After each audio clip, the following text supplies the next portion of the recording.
नमस्कार. जिल्ह्यात काही ठिकाणी वादळी वाऱ्यासह हलक्या पावसाची शक्यता, गारपिटीची शक्यता. नंदुरबार जिल्हा कृषी हवामान केंद्र यांची माहिती. दिनांक 4 मे रोजी नंदुरबार जिल्ह्यात तुरळक ठिकाणी वादळी वारा, मेघगर्जना, वाऱ्याचा वेग अधिक ताशी 30 ते 40 किलोमीटर राहून हलक्या स्वरूपाच्या पावसाची शक्यता वर्तवण्यात आली आहे.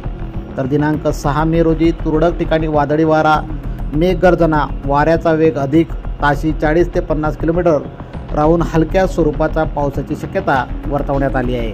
तर 7 मे रोजी नंदुरबार जिल्ह्यात तुरळक ठिकाणी वादळी वारा, मेघगर्जना, गारपिटीसह हलक्या स्वरूपाच्या पावसाची शक्यता वर्तवण्यात आली आहे. तसेच जोरदार पृष्ठभागावरील वारे वाढण्याची शक्यता आहे, असा अंदाज जिल्हा कृषी हवामान केंद्र, डॉक्टर हेडगेवार सेवा समिती, कृषी विज्ञान केंद्र कोडदा यांनी वर्तवले आहे.